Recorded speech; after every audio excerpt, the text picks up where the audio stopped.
Hey, you guys, thanks for listening to this episode of Tips with Tea. On today, I have Miss Caroline with us. Hey, Miss Caroline, how are you doing? I'm good, thanks. Thanks for having me. Thank you so much for being on the show today. So, tell us a little bit more about yourself and what you do. So, sure, my career is all about careers, specifically career advice and career change. So, my first job, even when I was in college, was in the Office of Career Services. And I was working in a number of different roles, helping people get jobs. And that's just a theme that continued throughout my own career. I've been a longtime recruiter, so I've hired thousands of people at all levels, senior level down to interns, and I've hired across industries, financial services, media, tech, education, nonprofit, et cetera.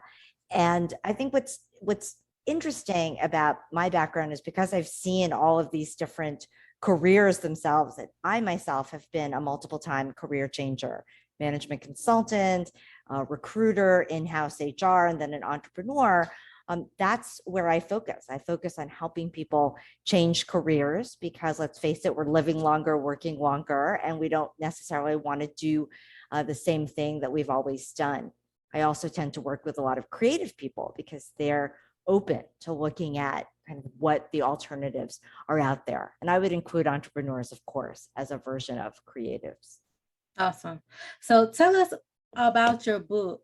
You have a book. Tell us about it and what inspired you to write your book. Yeah, so the book is called Jump Ship 10 Steps to Starting a New Career.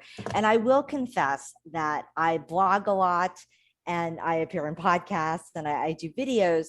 And I had worked on a couple of book projects before this one, but the inspiration, if you will, was more a kickstart. I am a longtime contributor to Forbes, and they were starting an ebook partnership with Amazon, and they asked me to write something around career change. And that really was it. It wasn't this brainchild on my part to write the book. But I'm very, very glad that I did because, one of the things that I hear over and over again from very smart, talented professionals is that they want to do something different. They don't know how to start kind of. So I wrote 10 steps to starting a new career because the whole idea is it sounds like a big deal and an amorphous process, but there are steps to it and you can get through it. Yeah. Um, and I'm glad you're on the show so we can talk about this topic because during this time we're starting to see a lot of people changing career paths. So how can someone make a career change during this post-pandemic or this pandemic stage? Because we're starting to see like a lot of people doing that. They're transitioning from like the hospitality industry to another whole totally different industry. So how can someone change if they want to? Yeah. So before I put my career coach hat on, I'll put my recruiting hat on. Mhm. And I'll tell you that I've recruited in down markets and volatile markets like post 9/11 or the great financial crisis or the dot-com boom and bust. And hiring always happens. So, when you ask about change post pandemic, really you want to think about, is now the best time for me, whatever the market is doing? Because the reality is that people get hired in all sorts of markets. So that's the first thing I'll say.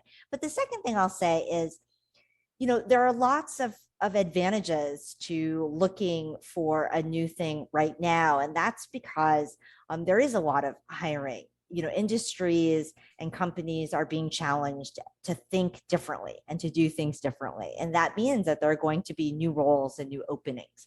And so that's something to look for. And then the other thing too is that I think that people are more motivated. It's a good time to be looking because I think people are looking at their lives more reflectively and saying, is this really what I want to do? And when you have a very strong desire to make a change, it's more likely that you can make that change because you'll just stick to it kind of in the ups and the downs of it. Awesome. So, what are some alternative career paths, I guess, that you would suggest someone that might be interested in taking if they want to transition from being an employee to an entrepreneur? Yeah, so I was thinking about this, and I would argue that I would say employee to entrepreneur, or even just any career change that you're thinking about making, whether it's entering a new industry or trying a new role. Let's say that you are in marketing and you want to do sales. I would say that there are things that you can do right at your own job, right? So even before you officially make that change, you can, if you're doing marketing, get more involved with the salespeople. Or if you are thinking about running your own business, you can stay at your job and be writing your business plan. You can be talking to prospective customers. You can be thinking about what your branding or your website might look like. And so there are things that you can do before you even leave. And so I would suggest that that's the first step, because in taking these small actions, you might actually decide, this isn't exactly what I want to do. And you can, pivot and do some experimentation before all of the disruption of actually quitting your job. The other thing that you can do is you can do something on the side. So as a marketing person, you can volunteer for your favorite nonprofit, and you can do fundraising, which really is as close to sales as you can get. You're talking about money, you're talking about a service, in this case, the mission of the nonprofit. You're making an ask. And so you're doing all of these things. And I would argue as an entrepreneur as well, fundraising is incredibly helpful because it shows you just like, how do I make a pitch? How do I make an ask? Or you can do some consulting on the side. And so there are just a lot of things that you can do before you actually leave your job. And then if you do decide, okay, I definitely want to make a switch, I call it career change light. It's actually one of the steps in my book, which is that you change one thing, but not everything. And so if you're in marketing in the media industry or in the hospitality industry, you stay in that industry, and that's where you focus on getting your sales career. Or as an entrepreneur, you stay in that industry, but you're working for yourself. And so in this way, you keep some things constant and you have a structure. Awesome. And I was going to ask you, like, how can someone get started to make extra money on the side? So I'm glad that you gave all those tips, Caroline. So thank you so much for being on the show today. I'm going to share the social media handles. Tell our people or our listeners how they can get in contact with you, how they can purchase your book. Yeah, so the book is available on Amazon, and you can actually read the first of the 10 steps just by going to dreamcareerclub.com, which is my site.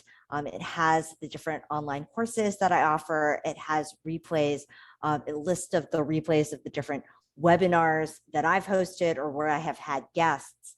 And the Dream Career Club is a month-by-month membership, so it's not a big step. And there are some free resources on there, free samples of the different things. Awesome. And if you guys want to get in contact with me, you can do so. My number is 910-317-0396. You can shoot me an email at contact@mjfinancial.biz. You can schedule a consultation on the website at www.mjfinancial.biz. You can find this episode on Anchor, you guys, and you can also find the playback for this video on YouTube. And you guys, please make sure you check out Miss Caroline's book. I feel like it'll be very, very helpful to gain those tips. So go find it on Amazon. And thank you once again, Ms. Caroline, for being a guest on the show today. I highly appreciate you once again. Thanks so much, T. And all right, you guys, we will see you on the next episode of Tips with T.